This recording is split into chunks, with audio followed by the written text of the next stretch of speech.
Magandang Maaari umaga po. ayan, maaari ba akong Magandang umaga po.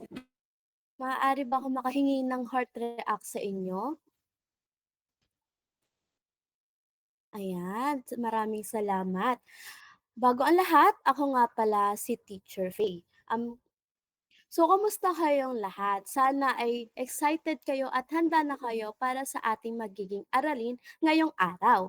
Pero bago tayo magsimula, magkakaroon muna tayo ng maikling panalangin. Divine presence, known by many names, honored through many paths, seen in nature, in spirit, in silence, and in song. We come together in humility and hope.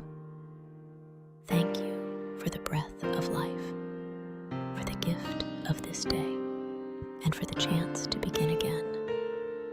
Help us walk gently on this earth, with respect for all living beings, and with kindness in our hearts. Where there is suffering, let us be instruments of healing. Where there is conflict, let us be voices of peace. Ayan.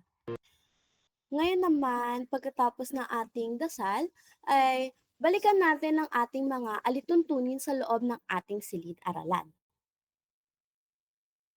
Una, ay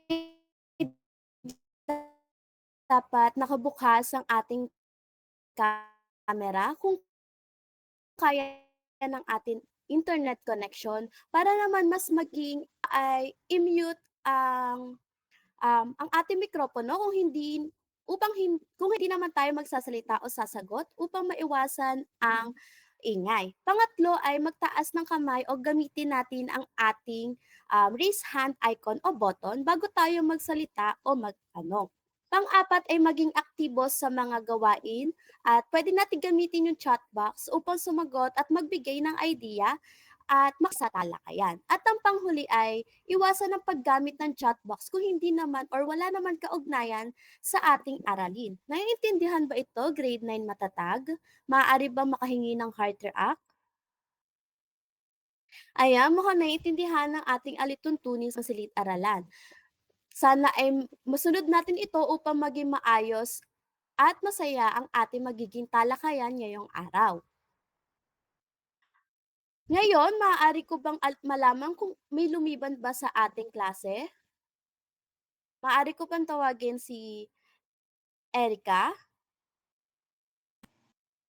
Teacher, lahat po ay present ngayong araw. Ayan, nakakatuwa naman dahil tayo ay tayo ay kumpleto ngayon sa magiging aralin natin dahil sobrang interested na magiging talakayan natin ngayong araw. Ito ang mga layunin natin ngayon sa ating magiging talakayan. Nakikilala ang mga wastong pagtugon ng pamilya laban sa karahasan, nakapagpapatibay ng kapayapaan bilang wastong pagtugon sa karahasan at higit sa lahat ay naisasagawa ang pagsulong ng paraan upang maiwasan ang karahasan. Ngayon, para simulan ng ating aralin, meron na hong ihinandang larawan at inyong itong susuriin. Meron lamang kayong 1 minuto upang suriin ito. Sandali lamang.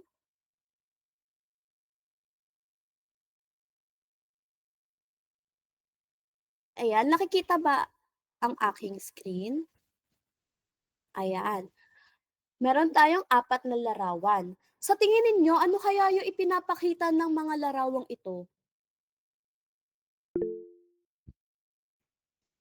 Yes? Archie? Teacher, yung nakikita ko po sa larawan po ay parang hindi po pagkakaintindihan po ng dalawang tao. Hindi pagkakaintindihan ng dalawang tao? Meron pa ba? Yes, Erica? Teacher, yung nakikita ko po sa larawan ay parang nag-aaway po sila. Nagkakaroon ng hindi pagkakaintindihan o away. Meron pa ba? Yes, Zed? Teacher, para po sa aking um, aking pagsusuri, ako ay nakakatiyak na merong hindi pangkaraniwang ang behavior na dapat hindi naipapakita. Katulad nga po nung makikita natin sa unang larawan, parang ito po ay nangangahulugan ng isang pananakit. Ayan, tama. Meron pa ba si Eliza? Last Teachers, one. para po sa akin, parang uri na rin siya ng pang-aabuso sa isang tao. Ayun po. Uri ng pang-aabuso. So, yung mga sagot ninyo ay tama. Nagpapakita ito ng abuso, hindi pagkakaunawaan o hindi pagkakasunduan o di tamang behavior. Sa tingin nyo, ayan, tapos, sa isang salita, ang ipinapakita ng larawan na ito ay isang isang karahasan. Sa inyo ba, may nakakaalam ba kung ano-ano ang mga uri ng karahasan? Pwede mo magbigay kahit 2 o 1? Yes, Erica? Teacher, yung naalala ko po dati, nung elementarya pa lang ako, pinapalo po ako ng tatay ko kapag hindi po ako natutulog. Pag hindi Pinapalo? pa ako natulog. Opo. Ayan. Iyan ay isang klase ng pisikal na karahasan. Meron pa ba? Yes, Eliza? Base din po sa nakikita ko na sa larawan, yung pagpilit sa isang bagay na hindi naman gusto ng isang tao po, maaaring sa lalaki or sa babae po siya. Maaari bang maulit yung sagot mo? Medyo hindi okay yung audio. Base po sa parang nalalarawan na rin po sa retrato na nasa screen, yung pamimilit po sa bagay na hindi naman po gusto ng isang tao. Maaaring sa babae po at sa lalaki, bata man o matanda. Ayan, tama, no? Nagpapakita ito ng may nagtataas ng kamay. Yes, Maxine? Teacher, ano po, isa pong uri ng karahasan din yung verbal abuse. Verbal abuse, ayan. Yung mga sagot nyo ay tama. Nagpapakita ito ng pamamalo, ang pisikal, ang pamimili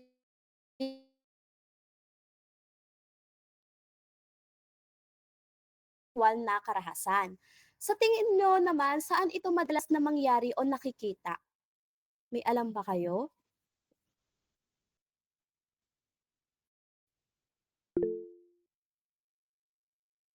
Yes, Zed? Teacher, kung magbabalik tanaw ako sa nakaraan, madalas ko siyang maranasan, partikular sa eskwelahan. Hindi man pisikal, pero verbal na karahasan na kung saan ay nauuso no ang dahas na pananalita, katulad ng name calling, hindi mga pangkaraniwang tawag, at iba pa po.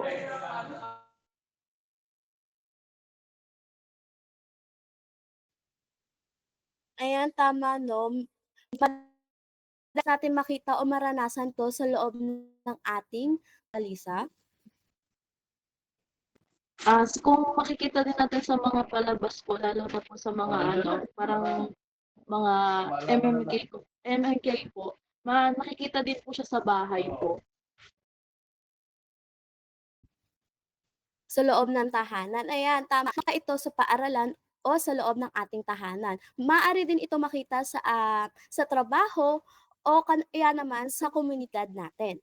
So ngayon naman, dahil alam na natin na ang karahasan ay nakikita ito o nangyayari ito, bawat pamilya ay may kakayahang tumugon sa ganito sitwasyon upang maging maayos. So ngayon naman sa ating magiging gawain, pangkat na gawain, tutuklasin natin kung paano tumutugon ang pamilya laban sa karahasan. Handa na ba kayo? Grade 9 matatag? Opo. Ayan, may ipapakita ako sa inyo na balita. Maaari kayong mag-picture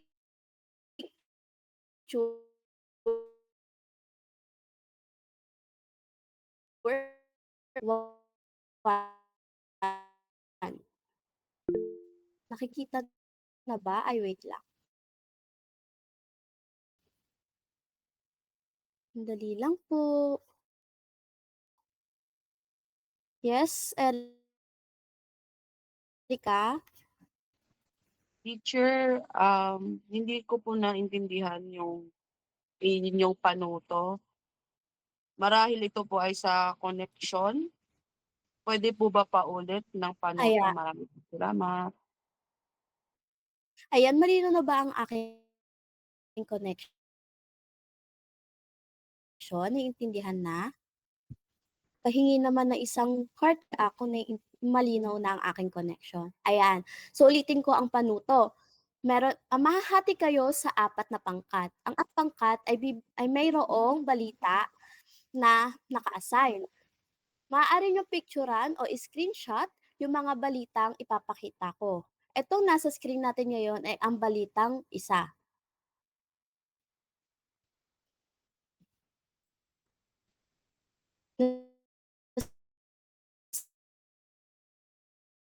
Screenshot na ba ng bawat isa? Puntahan naman natin ang balitang pangalawa.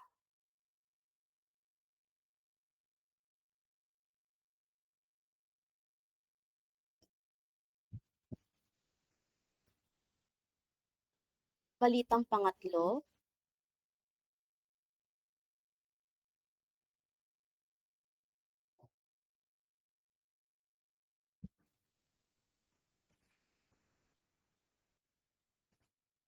At ang huling balita.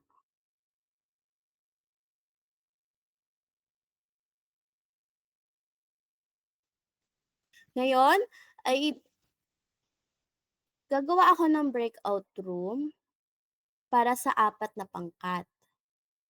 Mayroon lamang kayong 3 minuto upang pag-usapan ang balitang napunta sa inyo.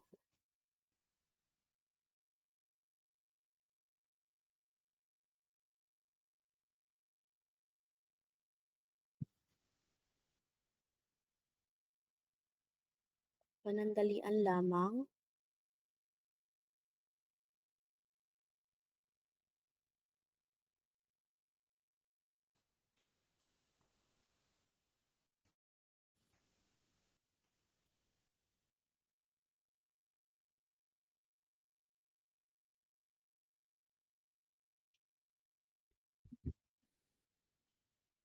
Ayan, maaari na kayong pumasok sa inyong breakout room at bumalik dito pagkatapos ng 3 minuto.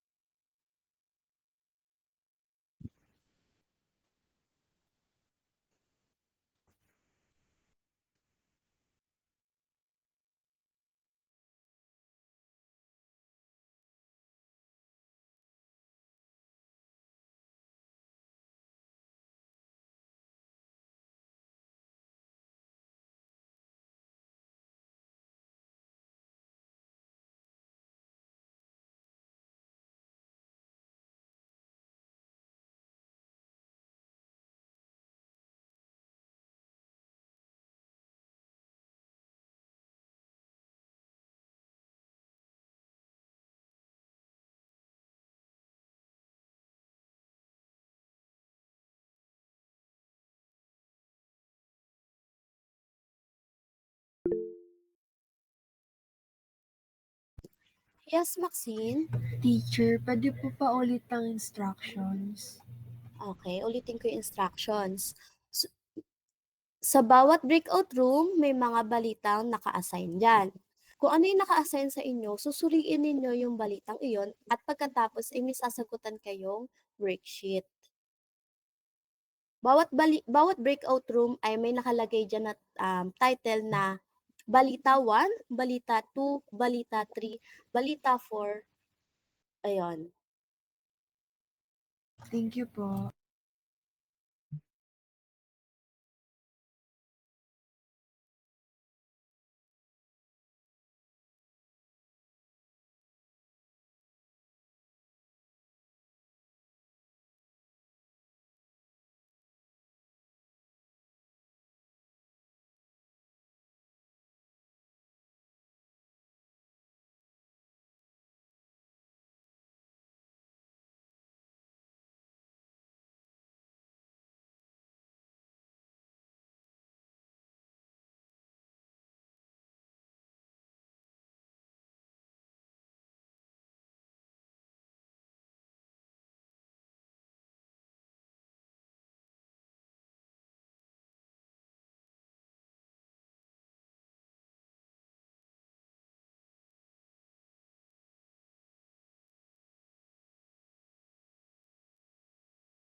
Ayan, nakapag-usap na ba ang lahat ng bawat pangkat?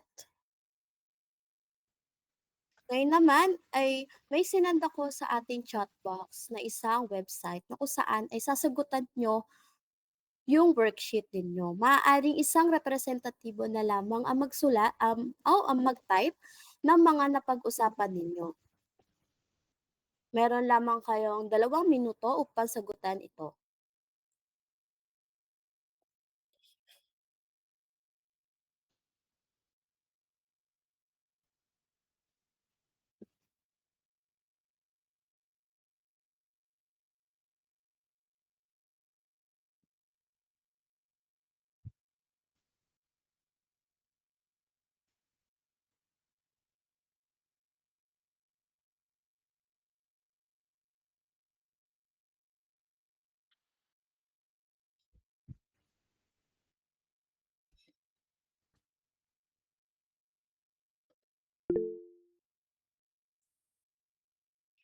Yes, Eliza?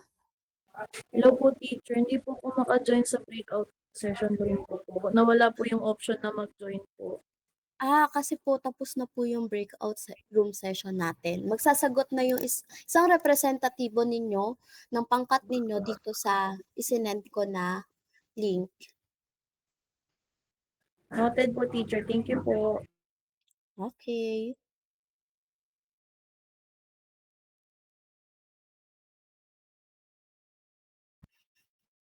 Meron na lamang tayong 1 minuto.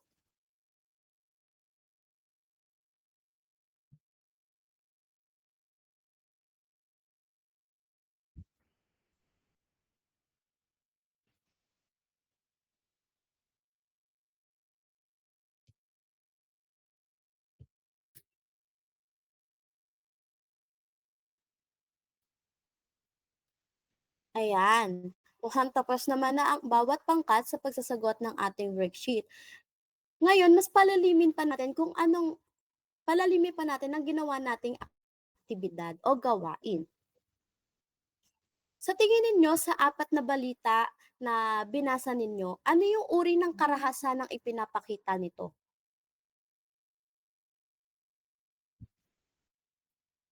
Kahit anong balita, kahit alin doon, ano yung karahasan na ipinapakita?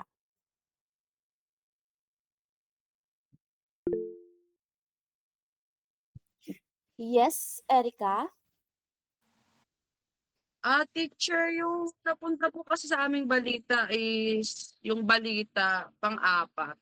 At sa palagay ko po, ang isa sa mga um, karahasan na pinapakita doon, batay sa pagkakaalam ko, maari pong physical din po dahil hinostage po yung isang yung bata, at maari din po emotional dahil maaring nakaramdam din po ng takot yung bata po doon na na-hostage po. Ayan, Thank you maraming po. salamat. So may nakita kang 2 uri ng karahasan. Mayroon pa ba sa ibang balita?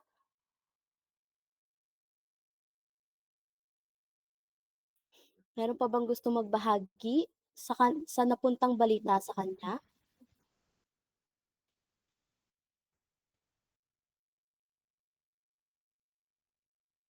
Ayan, mukhang wala nang gustong magbahagi.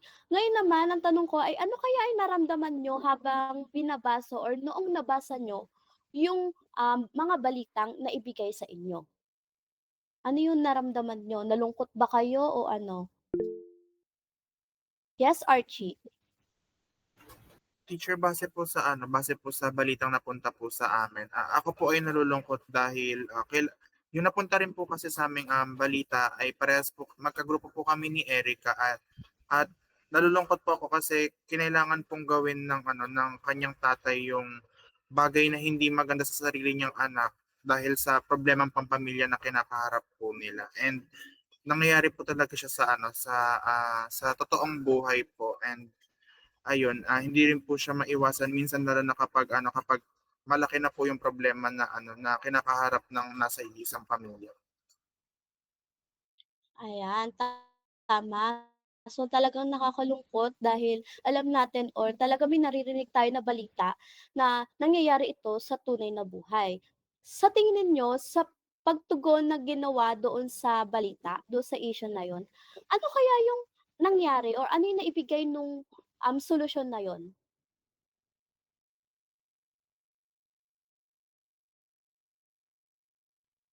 Ano kaya halimbawa doon sa balita na napunta sa,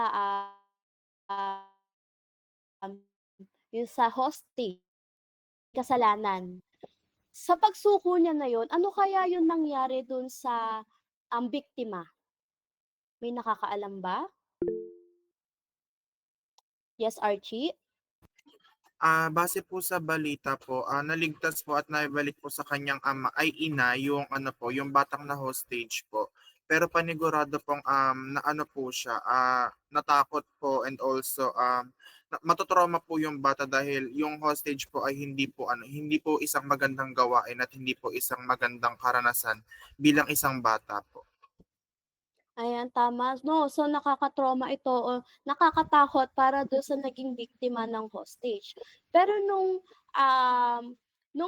sumuko na at naibalik na yung bata sa kanyang nanay, ano kaya yung naramdaman nila ng pamilya na sa wakas, napanagutan na nung, may kasalanan yung ginawa niya? Yes, Archie? Siguro po ano po, relief po para sa pamilya po dahil kahit po kapamilya po nila yung kahit kapamilya po nila yung gumawa nito ay kailangan pa rin pong mabigyan ng hustisya yung yung ginawa po niya kasi hindi po siya magandang gawain po.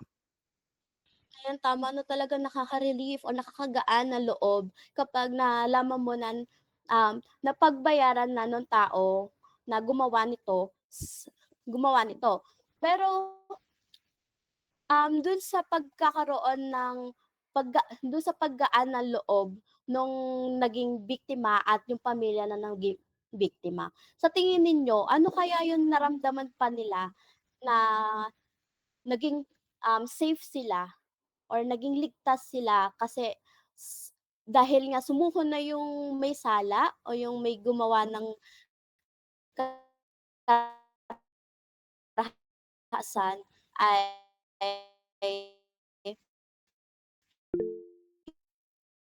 hindi na ulit mauulit,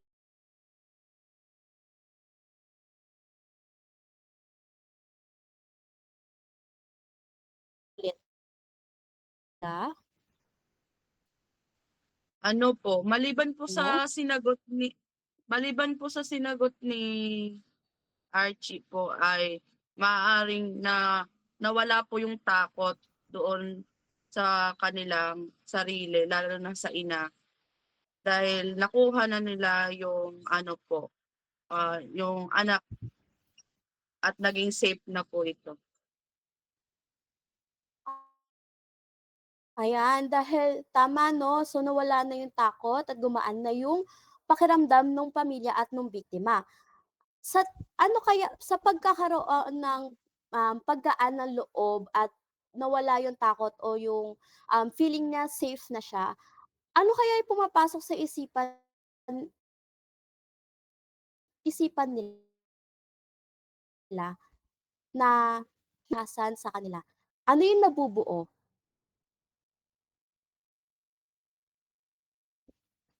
Wala ng takot, magaan ng loob, yes, Archie?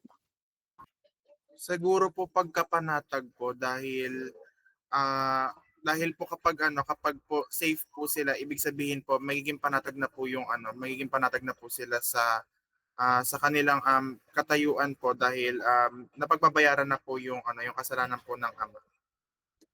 Ayan, so panatag ang loob, parang, pagkakaroon ng, ah, maga gumagaan ang loob ng mga naging biktima at pamilya nung naging biktima. Sa pagkakaroon ng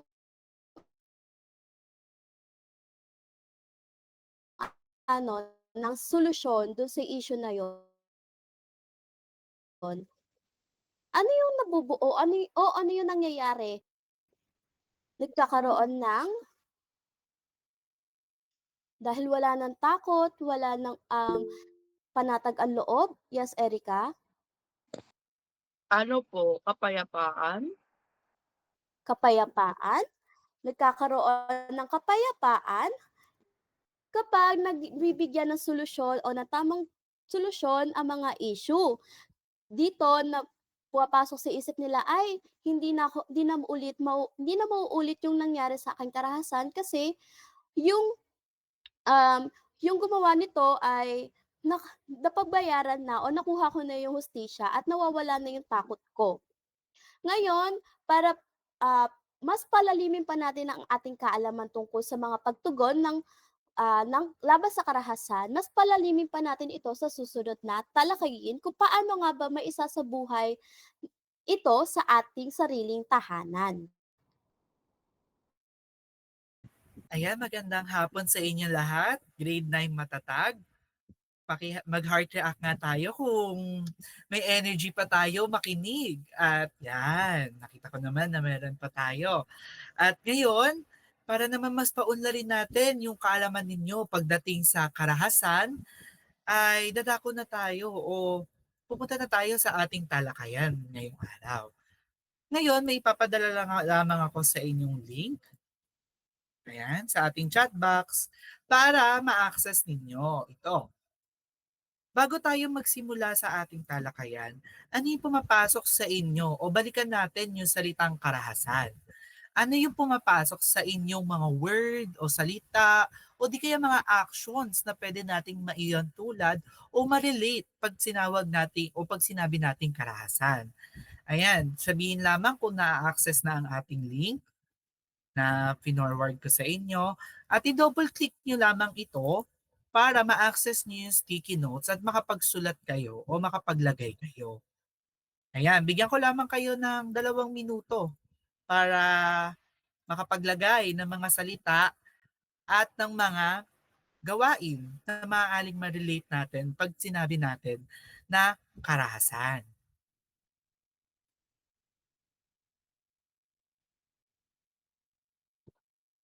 Ayan, nakita ko nandito na si Maxine, si Miguel, si Andrea at si Eliza. Ayan, sabi ni Miguel, pananakit. Negatibo, sabi ni Max.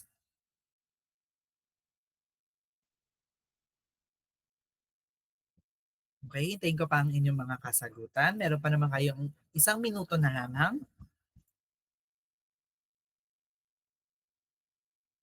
para ilagay ninyo yung mga salita pa.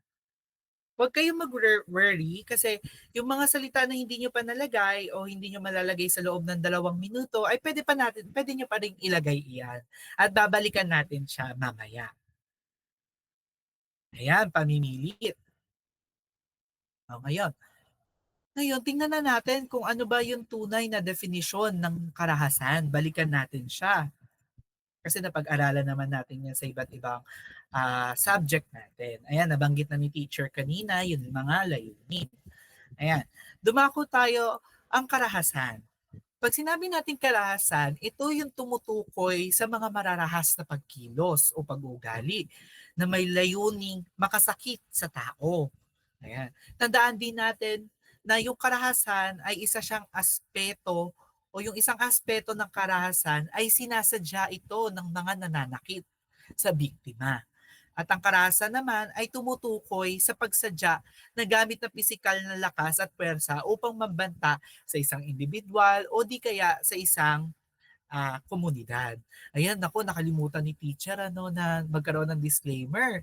Ayan, disclaimer lang kapag nabibigatan na kayo sa paksa natin, maaari niyong i-turn off ang inyong camera at huminga para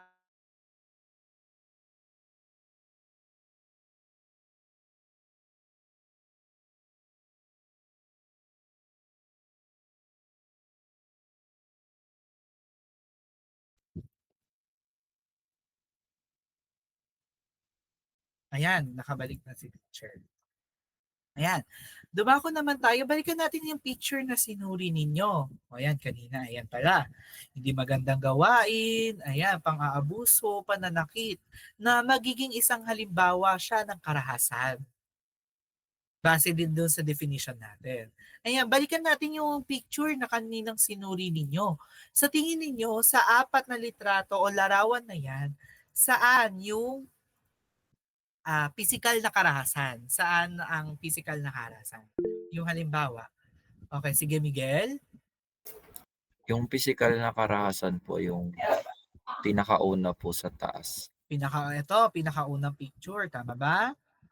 Ayan. Sige Zed, ikaw, ano ang iyong kasagutan? Teacher, bagay rin po sa aking palagay, ang unang litrato ang nagpapakita ng physical na karahasan. Ayun, physical na karahasan din ang unang litrato. Na kung saan, parehas kayo tama. Ang unang litrato natin ay nagpapakita ng physical na karahasan. Ayan. Kasi nga, ang sinasabi ng physical na karahasan, ito ay tumutukoy sa mga pagkilos na maaaring makapinsala o di kaya pananakit sa katawan. Like for example, injury, ayan, bigyan ka ng injury ng inyong nananakit, yung mga ganyan, binigyan ng isang individual. Ayan. Para sa sexual na karahasan, sa tingin ninyo sa picture kanina na inyong sinuri, saan dyan yung sexual na karahasan?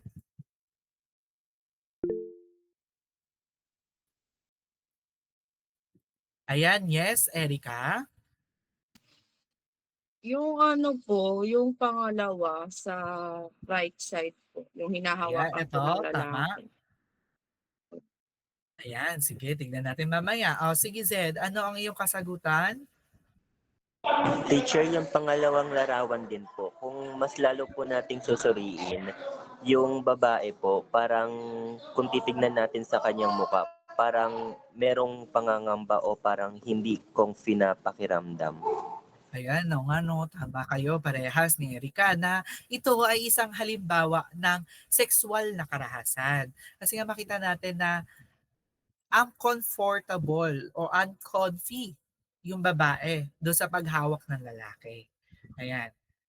Sa sexual na karahasan kasi, tandaan natin, grade 9 matatag, na ito ay tumutukoy sa mga gawaing merong kinalaman sa katangian sexual ng isang individual. Ano ba yung katangiang sexual ng isang individual? Maaring ito ay yung kanyang ari, ari ng babae, ari ng lalaki, o di kaya yung taas na bahagi o yung sa taas na bahagi ng katawan ng kababaihan o tinatawag natin chest. Ayun, pwede katangian ng sexual yon ng isang individual. At para naman sa psychological na karahasan, ito yung tumutukoy sa mga gawain na maaaring makapinsala sa damdamin at isipan ng isang individual. Halimbawa nito, ito na yung papasok yung verbal abuse. Ayan, yung pangungutya, pwede yan. Kasi dito papasok na maaaring maapektuhan yung isang damdamin ng isang individual. At isipan na maaaring sila ay makaapekto doon sa kanilang self-esteem. Ayan. At ang panghuling uri ng karahasan natin ay yung pang-aabusong ekonomiya o economic abuse. Ito kasi ay tumutukoy naman na nilalayo nito na umasa lamang sa salapi ng kanyang kinakasama. Halimbawa na lamang nito sa mag-asawa, may conjugal property sila. Pag sinabi natin conjugal, ito yung shared property ng dalawang mag-asawa. Pero ang ginagawa ng lalaki o kaya di kaya ng babae ay siya lamang ang nakikinabang doon sa ari-arian ng kanyang kinakasama. Kaya ano din yun, isang uri ng economic abuse. O di kaya pwede naman yung simpleng paninira ng ari-arian. Kasi nga yung ari-arian natin ay may kaakibat yan na presyo, di ba? Ng salapi o ng pera. Ayan, nakuha naman ba? Grade 9 matatag? Heart react tayo kung nakuha natin. Ayan, mabuti. At hindi naman dumako tayo dito sa datos. Tignan natin. Nasa 15 years old, simula 15 years old, nakakaranas na ang mga kababaihan ng physical violence at sexual violence. Makita natin dito, hindi pa sila kasal, wala pang partner, pero 7 na o 7 na ang nakakaranas ng physical violence at 2 naman ang nakakaranas ng sexual violence. Nakakalungkot yung mga ganitong datos, di ba?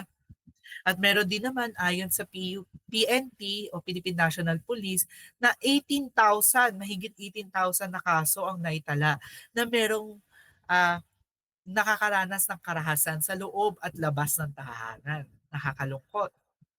At meron din naman doon sa isang study ni Romuel na 80% ng kanilang participant ay nakakaranas din ng karahasan doon sa loob at labas ng tahanan. Ayun no, nakakalungkot isipin. Ayan, huminga muna tayo bago tayo tumalakay doon sa susunod natin at baka medyo mabigat na sa atin ito. Hinga tayo. Ayan. Ngayon naman, syempre huwag tayo maubusan ng pag-asa kasi meron tayong dapat gawin. At meron tayong mga wastong pagtugon ng pamilya laban sa karahasan. May kakayahan tayo kumilos at umaksyon sa karahasan na yan. Una, siguraduhin natin na ligtas yung biktima. Nasa ligtas na lugar siya.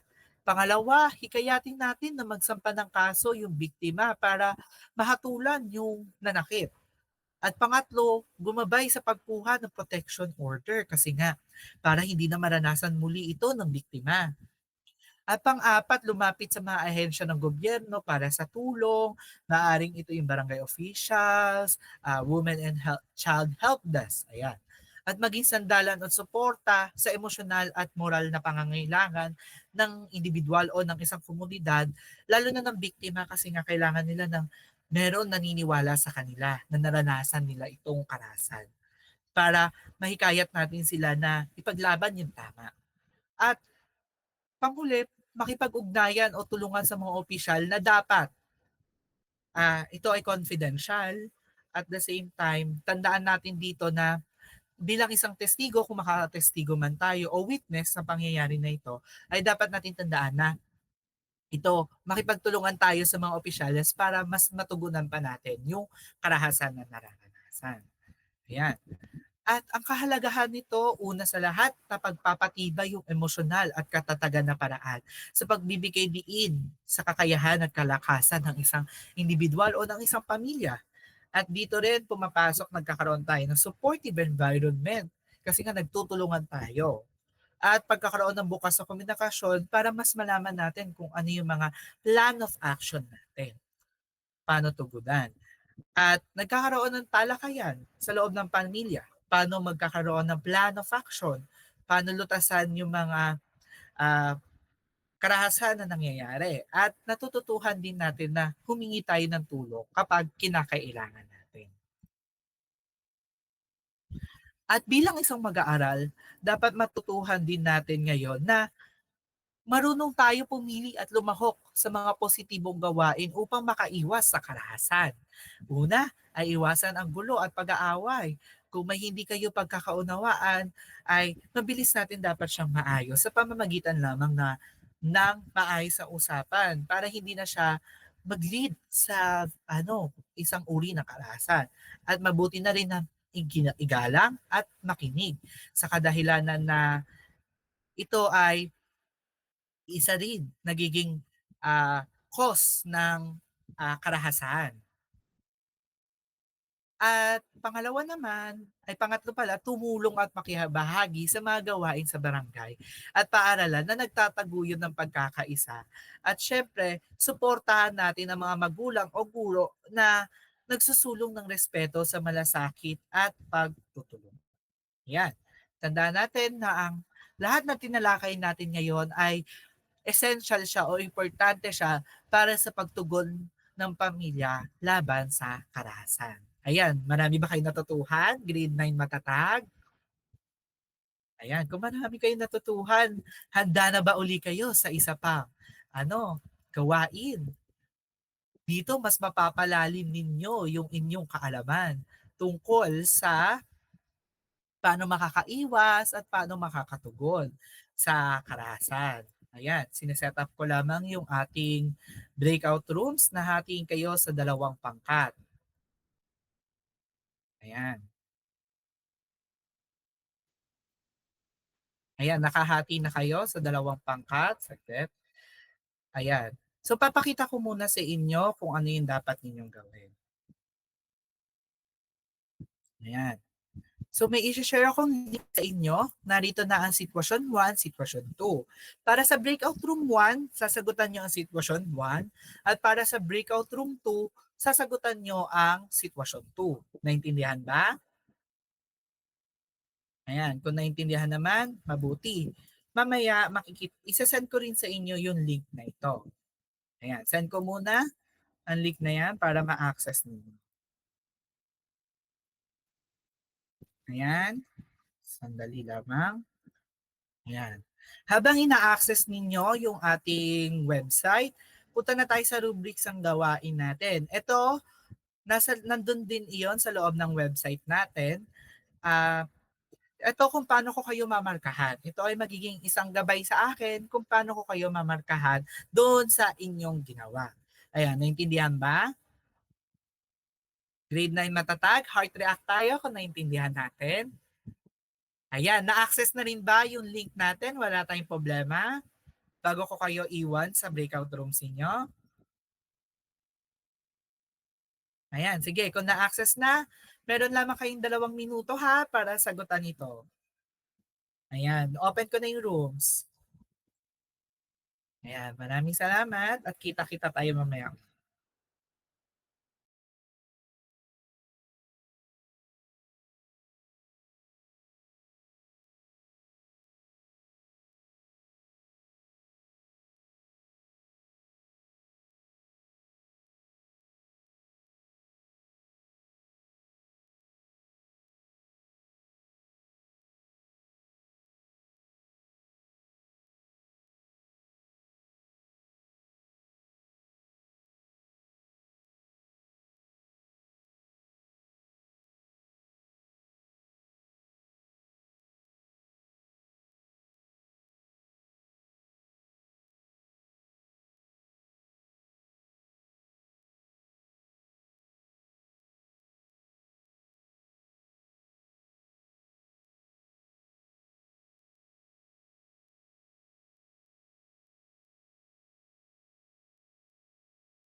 Ayan, maraming salamat. Naririto na ba ang lahat? Ayan, huwag kalimutan i-open ang camera natin ha. Okay lang naman kahit hindi nyo natapos. Ngayon, magkaroon lang tayo ng konting presentasyon. Para sa pangkat 1 o pangkat 1, sino ang gusto mag-present sa inyo? Kahit isang representatibo lamang at sandalian lamang ito. Kahit ano lang yung sagot ninyo. Kahit keywords lang. O sige, Miguel. Para sa unang sitwasyon po, teacher, ang pinakita po na karahasan sa sitwasyon ay pisikal na karahasan po. Lahat na po ba na ano, Opo. ipe-present? Yung sa mga hakbang naman po is sinamahan niya po yung kaibigan niya pauwi para hindi na po raw siya masaktan. Tapos sa panghuli naman po, ang gagawin po namin para makaiwas po sa karahasan ay manghihingi po kami ng tulong para po hindi na maulit. Ayun, mabuti ano, dapat talaga manghingi tayo ng tulong katulad nga dun sa kanina nating tinalakay. Ayan, para naman sa pangkat 2, sino ang gustong mag-present? Sino-sino ang mga nasa pangkat 2? Raise hand po tayo. O nasa sitwasyon 2, mag-raise hand po. Ayan, sige. Eliza, sige Eliza.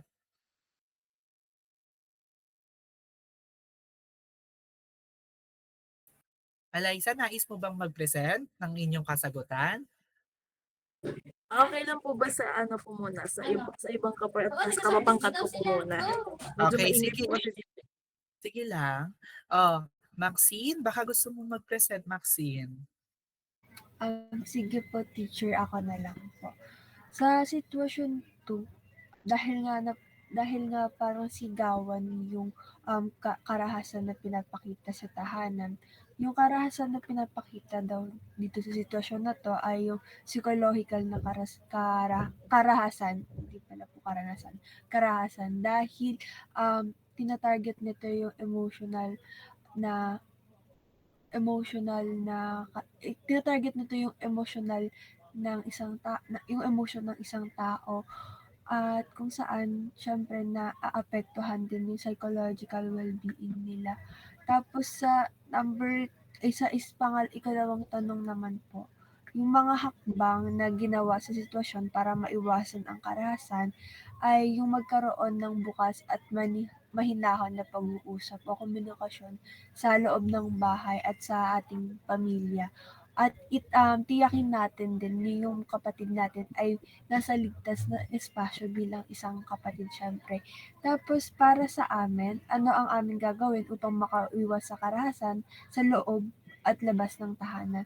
Ah, Hindi po namin nalagay yung sagot pero sagutin na lang din namin on behalf of our group na upang makaiwas sa karahasan, dapat ang bawat tao ay maging maunawain sa isa't isa at magkaroon din ng empathy sa bawat isa para nagkakaintindihan hindi lang sa komunikasyon, sa maayos na komunikasyon, pati sa maayos din na gawin. Ayun po. Ayan, mabuti. Ang gagaling ng mga sagot ninyo. Mukhang marami kayong natutuhan sa ating paksa o aralin kanina at paano ninyo wastong maiiwasan ang karahasan sa loob at labas ng tahanan. Isang malaking palakpakan sa inyo. Ayan. At ito pa, ang pinaka-inaantay na inyong lahat, ang ating pagsusulit. Ayan, access na natin ang ating pagsusulit. Ayan. Ganito dapat ang makikita ninyo sa inyong pagsusulit. Ayan. Ayan dapat ang laman niyan. Ayan. Meron lamang kayong 3 minuto para sagutin ang ating pagsusulit.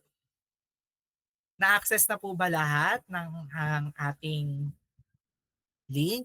Wala po bang problema sa pag-access?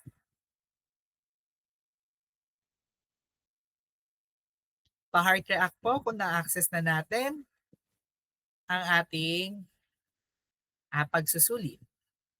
Ayan, na-access na. O sige, may 3 minuto lamang kayo at magsisimula na ito.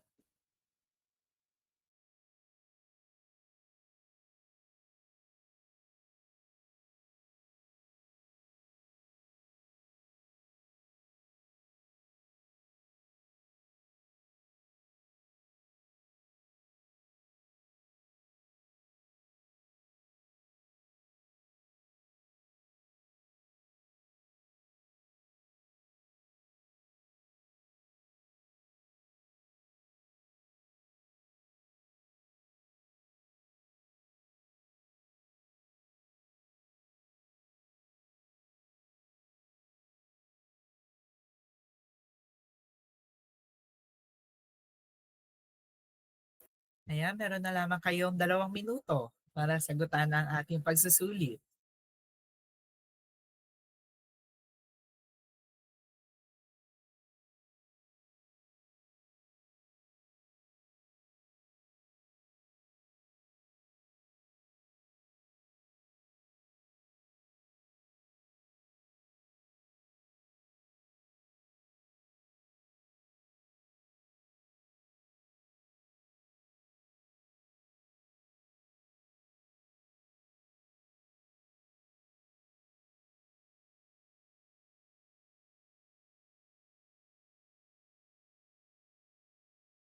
Ayan, tapos na ang lahat? Ayan. Dahil tapos na ang inyong 3 minuto, dapat na isubmit nyo na ito. Ayan, pa-heart react naman kung nasubmit na natin ang ating mga pagsusulit. Ayan. Si Erica ay nakapag-submit na. Paano yung iba? Yung iba ba ay nakapag-submit na? Ayan. Si Miguel din nakapag-submit na. Si Archie. Ayan. Sige. Majority naman ay nakapag-submit na. Ayan. Huling tawag na po. Lahat ay mag-submit na. Grade 9 matatag ng ating pagsusulit.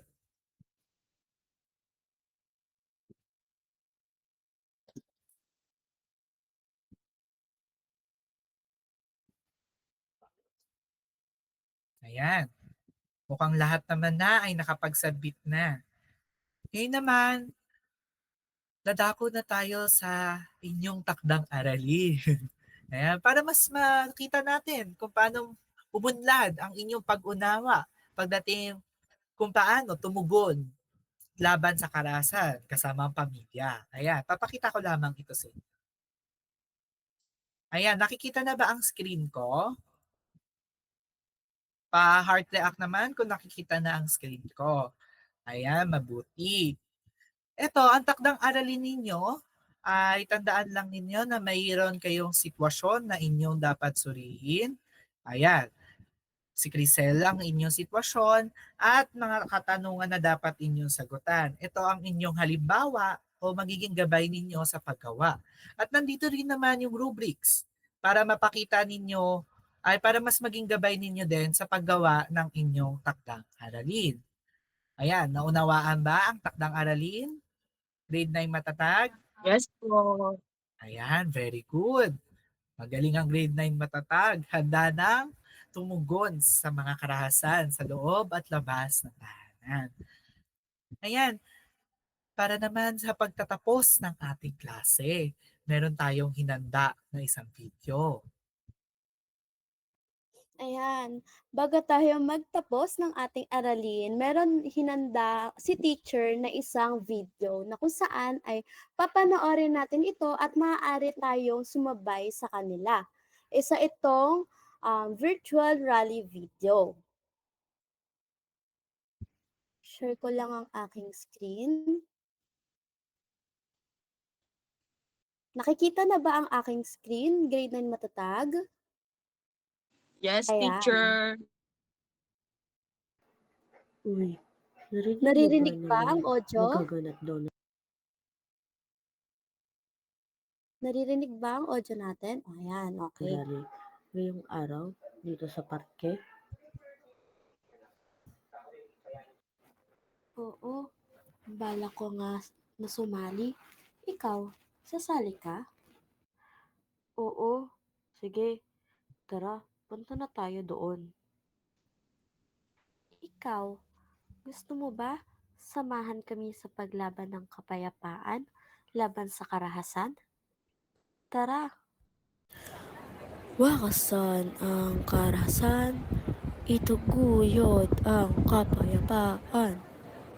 Ang kabataan ng bayan para sa kapayapaan. Kayo naman.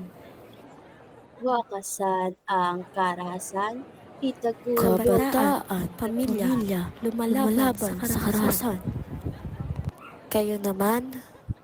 Ang kabataan ng bayan para sa kapayapaan. Nakakatuwa naman at ating nagamit ang ating mga boses. Oo nga, nakakatuwa ng puso na maipaglaban ang kapayapaan. Maraming salamat sa pagsama sa amin ngayong araw.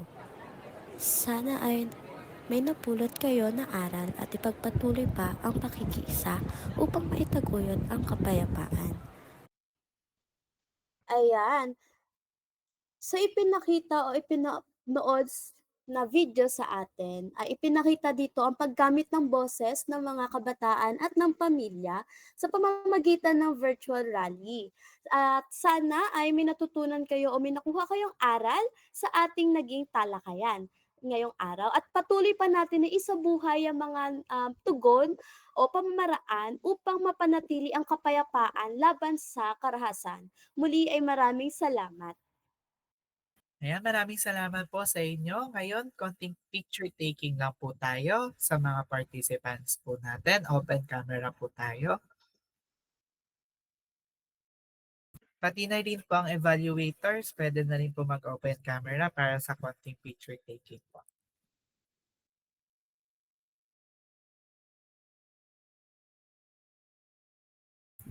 Ayan po, okay. 1, 2, 3, smile. Isa pa po. 1, 2, 3, smile. Ayan po, maraming salamat uli po sa pagdalo ng aming demo po. Maraming salamat. Maraming salamat Pagbati. po. Thank you po. Maiwan po Thank yung you po, evaluators po para po sa postcard. Maraming salamat po.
Ayan, congratulations teachers, nag-iintayan ata kami. Pero si Teacher Lara ay participant, tama? Hindi Taga-document po. Taga-document. Okay, hiniintay ko kasi siya kanina na umalis. Pero Ada, gusto mo bang mauna? Sige. Hindi ako nakasalita kasi di ko sure kung naka-record na or naka-record na ba to? Yung post ko na. Sige. Thank you. First is si Angel Faye. Avoid or continue? Avoid po. Sige. First of all, congratulations sa inyong dalawa. I know too much patience yung na-acquired nyo ngayong araw. But despite of it, I know na kaya nyo naman siya. So first is avoid for Angel Faye. Una is too much fillers of, ayan. Tailoring, alright, ganun, kulang na lang. Pero, what I like about Angel Faye is, nakalagay dito rin sa continue ko na despite online demo, meron siyang good posture and good voice are observed. And then, yung sa motivation part, too small yung sa nakalagay na mga karahasan, sobrang liit niya. Unless i-zoom mo siya. And then yung font sa layunin, all caps lock siya and the theme and color is too bright. And then last two siguro, para may masabi pa yung iba is, may nag-share kasi kanina. So, dapat mas napalalim pa yung experience nung students. Di ko sure kung dahil sa time or medyo na-rattled na. Ganun. So, maganda kasi siyang halimbawa. And sana natanong siya if comfortable ba siyang ma-share ganun or acknowledge yung shinare niya. Hindi siya diretsyo na, okay, tama, ganun. Hindi siya diretsyo sa discussion yung point of view dapat ng teacher. And then, yun, sa ending, yung closing activity, bukod sa Chalk Talk, siguro sila na yung magsabi nun. Pero sa closing activity kasi, rally kasi siya. So, nakalagay dito sa akin is background noise on the closing activity. May background noises. So, which hinders the strongness and essence of the rally. Ganon. But the tech and activity is good. Siguro mas mapapaganda siya kung may motion yung video. And yun nga, walang background noise masyado. So continue, the teacher uses check-in for the students to feel comfortable. Yun na yung good posture, good use of tech integration on main activity. And good words of affirmation such as ayan or tama. But lacks deep feedbacking. Ayun yung napansin ko. Ina-acknowledge mo sagot nila pero medyo lacks sa feedbacking, yung malalim na feedbacking. And also pala medyo wala yung disclaimer sa activity kasi may pictures baka mamaya pag nag-flash yung pictures, may ma-trigger. So, dapat andun yung disclaimer. And lastly, some key points ko to improve is be composed and relax. Ako nafe-feel ko na kaya mo siya Parang kulang ka lang ng compose mo sarili mo, ganun. And nilagay ko dito is Teacher Faye always tries her best despite challenges. Ayun lang naman for Faye. Congratulations. And for Angela naman, unahin ko na yung avoid. Too much rin, feelers of ayan. Also, the teacher and his discussion are well informed. So, puno siya ng information. However, with this, the discussion is quite teacher-centered. Although, naiintindihan ko na karahasan siya, so dapat manggagaling talaga sa information yung, diba? Nagigets ko yung part na yun. Pero, yung sinabi kong teacher-centered siya, quite teacher-centered is not on the information itself. Pero, the teacher should have asked on the students' own answers and perceptions on importance and government agencies. Since grade 9 naman na sila, I think may alam na sila sa pagtatasa na rin kung may alam na ba sila sa importance nung ganitong mga topic, kung napapag-usapan ba ng pamilya nila. Siguro mas maganda yun, ungkatin, ganun. Hindi naman ungkatin, pero pag-usapan. Yun lang naman for avoid. And then, sa continue, actually, nabawasan yung avoid mo compare. So, napansin ko siya. Nagbubura-bura ako dito. So, nababawasan yung avoid. And then, for continue is, disclaimer is observed. Ayun, very good ka dun. Kasi yun yung, una kong comment sa'yo ng F2F. Walang disclaimer. And, yun, manages well his energy and voice modulation. Kumustahan. Ayun, clarifies misconceptions. And last one, kasi feel ko may mga masasabi pa rin naman sila. Last one is Teacher Angela. Lagay ko dito is Teacher Angela is a natural teacher, adaptive and warm. So very important yun for the topic. Ganon. Kasi kung strong yung personality na pinakita mo, feel ko mabibigatan sila dun sa topic. So, very good siya. Congrats sa inyong dalawa. Thank you po. Ayan. So, ay sige ba or ako muna? Okay, hindi nagaan, sige. So, ako muna, first of all, for the third time, congratulations. Kasi ilang beses kayo nag-repeat demo, pero ayun, congratulations kasi natapos niya. After neto, pwede na kayong huminga. Ayun, for Angel muna tayo, no? Sige. For Angel, wait lang. Access, wait lang. Wait lang ha. Yung sa avoid muna pala. So, ito yun, dahil online setup tayo, mahirap talaga to. Ang kalaban natin ay internet connection. Tapos si teacher kasi ay nawawala-wala. Yon. So, yung pinagawa niyang activity for motivation ay hindi naintindihan ng mga students. So, since online setup tayo, mas better na tatanungin mo si student ng ilang ulit kung naiintindihan ba yung pinapagawa ni teacher para at saka gagamitin mo tong mga reaction button kung naiintindihan nila para alam natin no na nakaka-clarify natin na okay naintindihan nila yung pinapagawa ko. Then also nakakapag-roam around ka ba sa breakout room?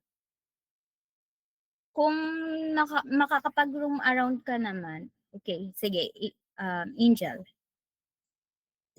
Hindi na po ako pasok po ng breakout room nun. Kasi po yung internet ko po medyo hindi po stable. Ayun. Sige, kung stable naman yung internet mo, no, maaari kang mag-roam around sa mga breakout room. Kasi sabi ko nga kanina, maaaring pumasok sila sa breakout room pero hindi naman nila naiintindihan yung gagawin. Mas better na may nagpa-facilitate. And then, ayun, good thing about you is sa processing questions mo, ay tinatry mo mapalabas yung VTV mo. Though, nakikita ko no na nagra-rumble-rumble yung mga questions. Tapos meron kang may mga hanging questions ka. Sabi mo doon, yung ano ang mabubuo. Basta may tanong ka kang gano'n. Tapos, nagkakaroon ng para mapalabas mo yung BTV.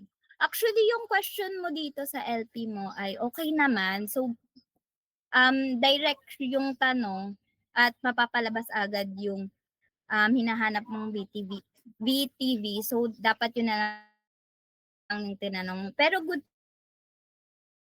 na magtanong based doon sa kung ano yung sagot.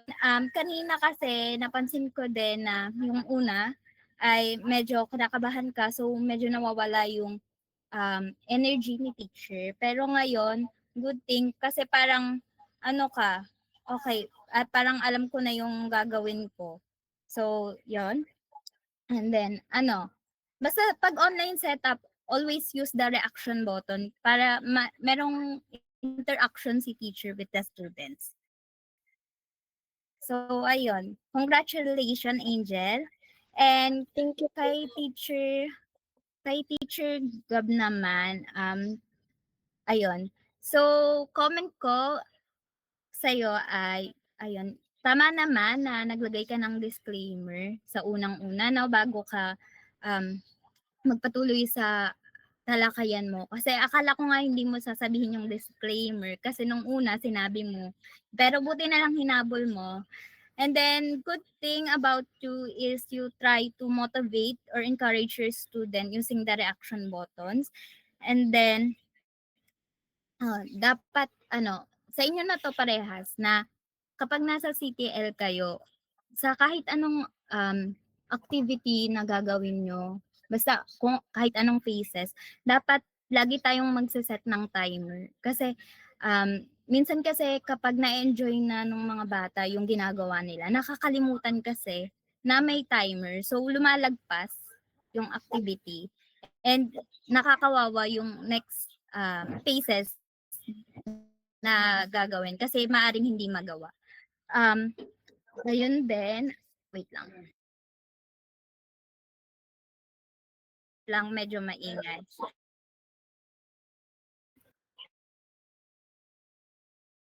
So, ayun din, better din na habang pinifix mo or pinapakita mo yung, wait lang.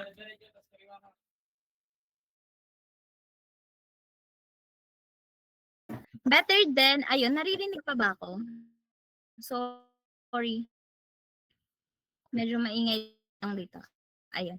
Habang inaayos din yung i-share screen mo, tama na nagsasalita ko or sinasabi mo na kung ano yung mga gagawin para hindi nakakain yung oras. And then sa avoid naman, napansin ko din na yung sa abstraction mo, medyo na ano lang ako. Parang naguluhan ako kasi sa taas, 'di ba, yung abstraction mo, then bababa ka na naman, i-move mo na naman yung screen kasi may papakita ka. So medyo maano lang siya sa mata ng mga students, no? And then better sana kung sinabi mo rin yung etong pagtugon sa karahasan, galing to sa RA 9262 para may new learnings din si student. And then yun din, roam around din sa breakout room kung kinakailangan. And then yung sa panuto, sa ano mo, sa test. So maliit na bagay lang siya pero napansin ko rin kasi binuksan ko yung jot form nyo. Ang nakalagay doon, bilugan ang titik A. Naka-online setup tayo. Dapat pinalitan na lang siya ng piliin or pindutin yung titik A. So dapat ganun siya kapag online setup kasi hindi naman physical yung test. So better be mindful din sa ating mga instruction kasi dapat clear siya sa mga students kasi ayun yung sinusundan nila. So ayun lang, congratulations everyone.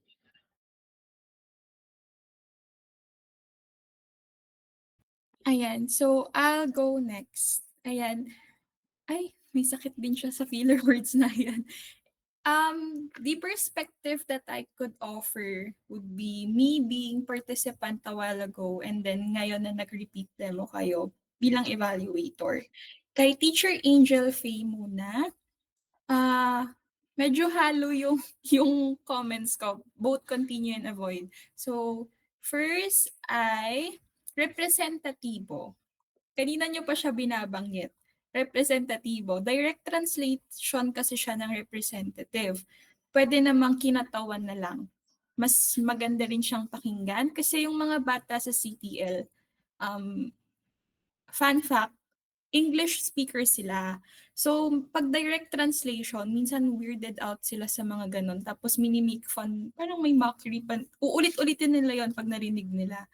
Kahit minsan maayos at formal naman yung Filipino words for them, ano pa rin, parang new thing for them. So you have to be careful with the Filipino words that you use. Tapos, Teacher Angel, kanina, nung ako yung participant mo, medyo naguluhan din ako sa instructions. Kaya kanina, nung sinabi niyo na I'll be the evaluator, I was really praying so hard na sana maayos na yung pagbibigay mo ng instructions. Mas malinaw kumpara sa kanina, pero hindi mo pa rin, may ginamit kang tech integration kanina, yung worksheet. Hindi mo nabanggit na kailangan pala nilang i-next para mapunta doon sa specific worksheet na assigned for them. Yung sa mismong main activity, you have to literally say it out loud na class, yung worksheet na papasukan ninyo, meron siyang 7 slides, tapos kailangan i-navigate nyo siya papunta doon sa assigned worksheet sa inyo para malinaw. Kasi kahit grade 9, minsan hindi pa rin naman sila ganoon tawag dito, not really matalino, but at the end of the day, you have to give clear instructions. Camera teacher, a while ago, as participant, sorry sa background noise, hindi maayos yung camera mo. Talagang nasa baba kami. Ngayon, nakita ko naman yung effort mo to have your camera in front of you. Pero tandaan na kapag ikaw ang teacher sa loob ng class, kailangan si camera ay eye level. Talagang kita mo siya. Kasi una, mas madaling ma-distract ang mga bata kapag online class. So iniiwasan natin yung nawawala yung attention sa'yo ng bata. Tapos si Erica na student kanina, favorite mo siya. Kasi tama naman, nakukuha niya karamihan sa mga sagot sa tanong mo. Pero tandaan na laging mag-chalk talk, lalo na kapag high school na, okay lang na magtawag kahit hindi sila naka-raise hands. Kasi sa CTL, kapag elementary, medyo iniiwasan pa natin yan. Yung biglang nagtatawag na, teacher ay Angelo, talagang medyo iwas pa tayo doon. Pero sa high school, kahit hindi sila naka-raise ng hands, okay lang na magtawag ka na para makot mo yung attention nila. And then, kanina din, habang participant ako, na-hit agad natin yung value ng kapayapaan. Pero this time, medyo nahirapan tayo. Tapos medyo giving na rin yung isa mong tanong about yung parang ano ba ang mararamdaman nila kapag safe sila. May ganong tanong ka na kanina eh. Kaya naisulat ko na to giving yung question. And something lang din to appreciate, sobrang kalmado ng voice mo. Ang kalmado niya, pero pag online class, medyo mas mag-effort tayo na maging lively kahit pa malalaki na sila. Kasi iba talaga yung setup sa online class compared sa face-to-face. Ayun, overall, I think you did good. It's just that yung chalk talk pala kanina, ayan, habol. Yung chalk talk kanina, ito yung reason why you have to repeat it again eh. Nagkaroon naman na ng effort na magkaroon ng chalk talk pero hindi siya as organized as Prof. Marte would like you to. Kasi si Prof. Marte talagang gusto niya na parang may nabubuo kayong chart or organizing style para sa chalk talk ninyo. Pero ayun, parang nangyari kasi sa chalk talk mo, nag-jot down ka lang ng mga keywords. Pero overall, give yourself some grace. This is your first demo for VE. Congratulations. And then, move on tayo kay Teacher Angelo. Kay Teacher Angelo, I love that you were able to get back dun sa activity ni Teacher Angel. Nabalikan mo yung main activity niya, nagamit mo siya sa mismong talakayan. Maganda yun kasi na-bridge yung kung ano yung ginawa ni student papunta sa kung ano yung pag-uusapan ninyo para sa araw na yun. I love the data. Gusto ko yung data kasi even if values education ito, dapat nakikita nila factually what really happens in real world. And then, the definition of economic abuse, teacher. Binalikan ko yung objectives ninyo, lalong-lalo na yung galing sa curriculum guide. Base sa pagkakaintindi ko, yung karahasan naman, hindi naman lang siya basta sa loob ng tahanan, pati na rin sa labas ng pamilya. Ang correct definition niya kasi would be, ginagamit ang pera o salapi upang kontrolin ng iba. Sa PowerPoint mo kasi yung definition niya parang inside the family lang na umaasa sa salapi ng partner, ganun. So maybe you have to get out of that also. Lalo na yung grade 9, 8 sa CTL, matalino sila. Sila yung tipo ng mga estudyanteng nagtatanong ano yung righteous anger. And then, I love that you would always remind your students to open their cameras. Kasi kapag online setup, sa ganong paraan mo, makikita kung nakikinig pa ba yung estudyante mo. Again, representatibo, kinatawan yon. At kanina may ginamit kang term na gusto nyo bang magpresentasyon, parang ganon yung tanong mo. Pwede siyang gusto mo bang magbahagi or may gusto ba sa inyong magbahagi? Tapos good na hindi ganun ka text heavy yung presentation. Dapat yon kahit pa malaki na sila. And then, going back lang doon sa pinaka-last na activity, yung rally. Teacher, totoo yon na medyo may background noise kay Teacher Angel, yung IMs na ginamit niya. May background noise yung rally, kaya ang dating para kang inaantok. If medyo nahihiya ka na mag-record ng totoong rally na boses talaga, maybe you could opt to choose a voice changer para mas lively. And overall, you did good. Congratulations! Pero ayun, congratulations kasi I know na it's hard to have to repeat demos. Pero overall, give yourself some grace. Kita-kits sa solo. And maraming salamat po. Thank you Salamat po. po. Salamat na rin po sa pasensya ninyo